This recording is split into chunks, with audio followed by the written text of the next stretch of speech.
Olá, turma, bom dia.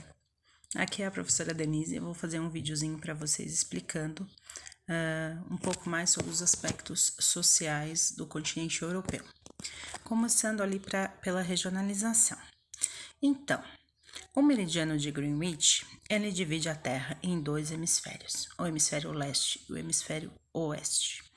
Nesses hemisférios, a gente chama, a parte leste de orientais, o oriente, e a parte oeste de ocidentais. Tanto é que a nossa cultura aqui, boa parte dela é ocidental, porque fomos colonizados por países europeus, pela Península Ibérica, mais precisamente por Portugal. Então, só que se vocês observarem, lá no segundo mapa, a Europa não está pintada de vermelho. Por quê? Porque quando a gente lembra do Oriente, a gente lembra do Japão, a gente lembra da China, lembra da Índia, menos do continente europeu. Por quê? Porque suas raízes, sua cultura, sua história, ela é mais voltada para o Ocidente, ok? Então, apesar de ser dividida fisicamente pelo meridiano de Greenwich, historicamente, culturalmente, a Europa ela é mais ocidental do que oriental. Tem alguns países que se destacam ali, por ter uma cultura mais oriental, mas sua grande parte ela é ocidental. A Europa também pode ser dividida de outra maneira, tá? Como? Esses em laranja são os países nórdicos, os nórdicos. Então, a gente chama eles de Europa setentrional, tá? Onde faz parte ali a Noruega, a Suécia, a Finlândia e mais alguns.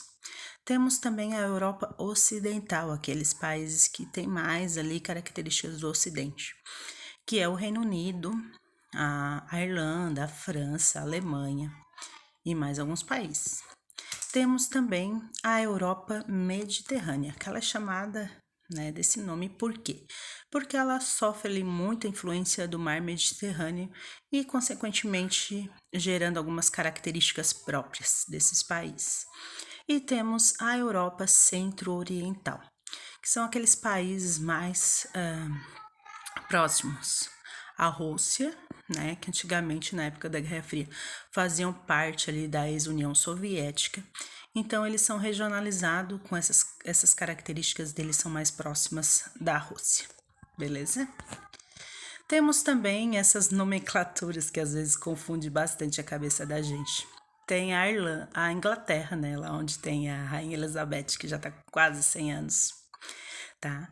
Ela comanda a Inglaterra, mas ela também comanda o Reino Unido. Então, o Reino Unido fazem parte do Reino Unido a Escócia, a Inglaterra, o País de Gales, o Príncipe Charles é o príncipe do País de Gales, e também a Irlanda do Norte. Mas também podemos chamar eles de britânicos. Essa ilha maior é a Grã-Bretanha, tá? Fazem parte a Escócia, a Inglaterra e o País de Gales. Outro conteúdo que nós vamos estudar depois é movimentos separatistas, então vocês vão ver que essas ilhas, esse arquipélago, a gente vai falar um pouquinho dele mais para frente. Temos também a agricultura. A agricultura no continente europeu ela é bastante diversificada. Apesar deles não terem todo o espaço, lembrando que os países do continente europeu, se a gente encaixar todos eles dentro do Brasil, eles cabem. Então, eles não têm assim muito território. Como são bastante industrializados, cidades grandes, então é poucas áreas que sobra para a agropecuária, para o plantio e para a pecuária, para a criação de animais. Mas eles têm uma arma bem importante que é o uso da tecnologia. Então, a Holanda ela se destaca no mundo, o país da Holanda, como o maior exportador de vegetais do mundo, tá? É maior até que o Brasil, porque utiliza bastante a tecnologia. Eles utilizam também bastante a tecnologia para a criação dos rebanhos, então no inverno eles guardam os rebanhos, em lugares fechados, climatizados. Eles também têm a questão do clima, então tem lugares que eles utilizam a irrigação né? De ambientes fechados também, uma irrigação mecanizada. Então, eles utilizam bastante tecnologia.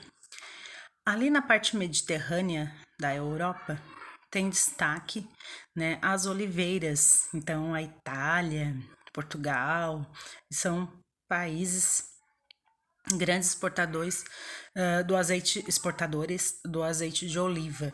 Também as uvas, né, os vinhos, então são produtores bem, se destacam no cenário mundial desses produtos.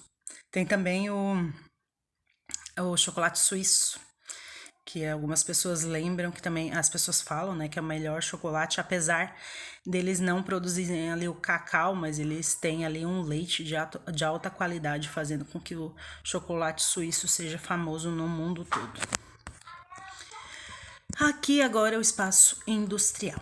Então, o espaço industrial, observem que bem ali na Europa Ocidental, ali, bem naquele meinho onde tem Reino Unido, Alemanha, França, uma parte da Itália, né? É onde a gente tem uma maior concentração de indústrias. Por quê? Porque a primeira revolução industrial ela se deu na Inglaterra, lá no Reino Unido. Então, ela se espalhou ali mais próximo dela. E ali a gente tem centros industriais de alta tecnologia, de indústria naval, automobilística e mais algumas, tá? Então, vocês observem que ali tem uma concentração bem grande de indústria. Se vocês voltarem lá, se a gente voltar no outro mapa, a gente percebe que aquela área ali não tem tanta, né, agropecuária, agricultura. Por quê? Porque ela é uma área bem densa, bem industrializada, bem urbanizada. Porque junto com a industrialização veio também o crescimento e o surgimento das grandes cidades. Aqui tem outro mapa da industrialização, onde em pontos amarelos ali a gente tem as maiores indústrias, a maior concentração de indústrias, regiões industriais. Tem um destaque bem grande também para Moscou. Moscou, na Rússia, é uma cidade bem industrializada. E agora nós vamos começar a falar um pouquinho sobre movimentos separatistas, tá? Então, na Europa, essa imagem aqui é a nossa 7 de setembro, só para a gente trazer um pouquinho para a nossa realidade. Então, o que é um movimento separatista, né? É aquela região, o país que procura ali uma independência, né? Uma independência de ter seu próprio governo, de ter sua própria constituição. Então, essa imagem aqui nos lembra bastante a liberdade. Aqui são os grandes focos separatistas, né? Tensões separatistas no mundo. Então, observem que ali no continente europeu nós temos bastante questões separatistas, né? Falei para vocês que a gente ia voltar a falar do Reino Unido.